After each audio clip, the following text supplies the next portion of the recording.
Hey, James here. I've got a question for you. Microphone arms. Aren't they fantastic?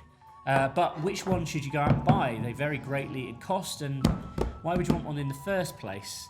We've got three to look at today, varying in cost, varying in functionality, and also talking about some cheap ones as well. So stay right there, let's dive in. Hello, my name's James Mulvaney. I'm founder of Radio.co, Podcast.co, Matchmaker.fm and Q Podcasts. On this channel, you'll learn about all things audio, stuff like audience growth strategies, radio and podcasting hacks, presentation techniques, gear reviews, and more. There's new videos released every Friday, so click that subscribe button and turn on your notifications. So firstly, the question of what is a microphone arm? You've probably seen them, certainly if you've watched any kind of YouTube content or podcasts over the past few years. This used to be something that was reserved very much for studios. You'd see these in radio studios, sometimes news studios, broadcast, that kind of stuff. Now pretty much every creator's got one of these on the desk, and they've become very much almost like a household item. Certainly when we first started our business, this was still kind of reserved for industry. But there are lots of options on the market now. And you might have noticed down here, I've kind of got what might be considered like an old school kind of home mic stand on the table. A couple of problems with that. Firstly, you'll notice it's picking up on any kind of vibration. So if you're sat at your desk, you're using a mouse, you're using a keyboard, or you're just generally tapping, this will pick up everything that is kind of traveling up the table into the microphone. Doesn't make for a great listener experience. Second thing is the height, particularly if you're sat at your desk or you're standing up like me. Really, you kind of have to be right in front of a mic for it to sound good, and you'll notice right now this sounds much better than if I'm kind of stood back here. Of course, the good thing about a microphone arm is you can position a mic right in front of you when you need it, and you can push it out the way when you don't need it. That's the basic stuff covered, okay? So these will help dampen down vibrations, and these will work even better when you've got a shock mount, something like this, where your microphone is kind of suspended with elastic, kind of almost like rubber bands.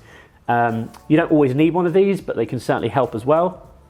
And of course, as I mentioned, position it right in front of you. But what else makes the difference between something that's kind of, say, kind of like an entry-level option, like the blue Compass here, through to the Røde, which retails around, say, £120, again, approximate figures here, through to something like this, which is the Yellowtec Mika, which is kind of like the industry standard in lots of broadcast studios.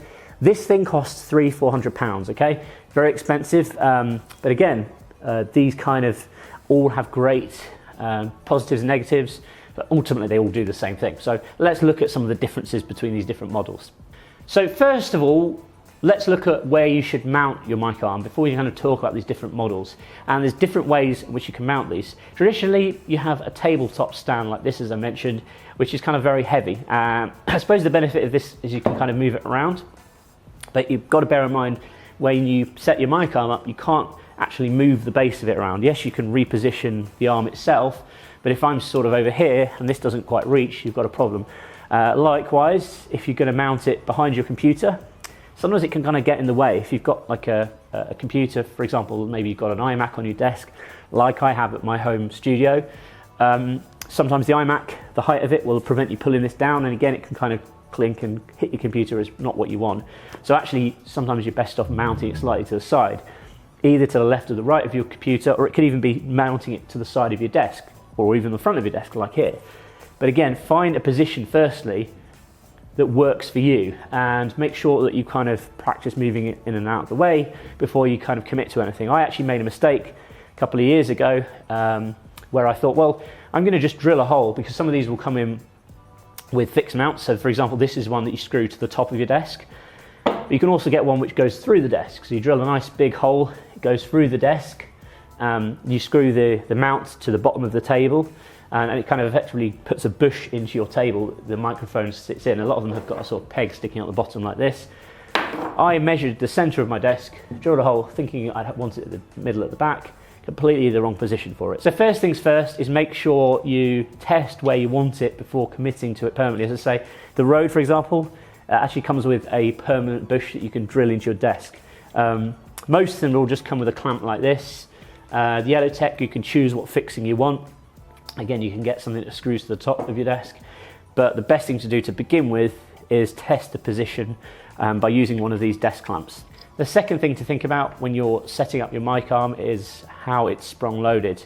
Now all of them have got pretty industrial springs, and you can kind of feel quite a lot of resistance. When you haven't got a mic especially on it, you can kind of feel quite a bit of resistance there.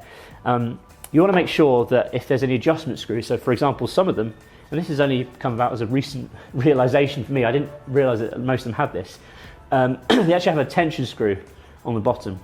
This goes for models such as this blue mic arm, and also the Mika mic arm we've got over here, where you can actually adjust the tension of the springs inside it. Generally they're kind of balanced kind of in a medium way, so they work with most microphones. However, if you've got a heavier microphone, you might want to tighten this up, and if you've got a lighter weight microphone, you might want to loosen this. This just means that the mic's not going to kind of fling your microphone out of the way, or it's going to drag it down. So you want to get that balance right. It should be that so you can move the mic arm to a position without it moving. So for example, at the moment, because I've not got any mic on this, you can see it's automatically pushing itself up. Okay, so now I wanted to talk about how you actually mount your microphone on a microphone arm. Seems quite simple, but I thought I'd talk you through it anyway. There's a couple of different types of microphone you might have. A lot of these sort of podcasting style microphones these days, such as this, which is a Røde pod mic, or a Shure SM7B, they have a stand built into them, which basically means you can't remove it from the stand. In this case, it's pretty easy to set things up. You literally just screw the stand directly onto the mic arm. Okay, so screws in like that. You connect your XLR cable into your mic, and that's it, you're ready to go. And now obviously I can position this wherever I need it to be. Second option is use a shock mount. Now this is what I would suggest if you want the best possible results, because it will, as I say, further absorb any kind of vibrations, particularly if you're tapping the table, if you're moving the mic around. A lot of condenser microphones, such as this, the blue baby bottle, will be supplied with a shock mount, but you can also buy an aftermarket shock mount as well if your microphone hasn't come with a shock mount, or maybe the shock mount's not particularly good quality. So for example, with our Neumann, we use a Ricotti shock mount in our studio, which is great. Again, it's an additional expense, they're not particularly cheap, but they produce fantastic results. So with a shock mount, it's very much a case of attaching the shock mount to your microphone arm and then screwing your microphone into the shock mount. You'll quite often see these little things. I don't know what the technical name for these is. We've got about a million of them lying around the office, but when you want one, you either can't get it off or you don't know where it's gone, because they have a habit of getting stuck on the end of these. But effectively, this is an adapter. This will turn a larger thread into a smaller thread. So for example, on this Røde mic arm, it's a case of just attaching this to the end. I can then offer up my shock mount to the mic arm, and as you can see, it's just a case of screwing it in. So we've got a nice tight fit. And then once we've got our shock mount attached, we then will decide which way we want our microphone. And you know, there's two ways of mounting a microphone. You can have it upright, or you can have it facing down. Traditionally, I don't know why, in a lot of radio studios, they'll have the mic facing downwards. Problem is, if you're filming, for example, let's just attach this in here. So again, if you've got it facing down, sort of in a traditional way that you'll see in kind of a lot of broadcast studios, newsrooms, that sort of stuff, the problem is if you've got it right in front of your face, now you can't really see me. So if you're perhaps making like YouTube videos, or you're doing a live stream and people can actually see you on the other end, you don't always want it right in front of your face. So the trick is really then, you just turn it the other way up, right? So you just have it like this, okay? Now again, for some reason, you don't see this in radio studios. I don't know why, they always have it upside down.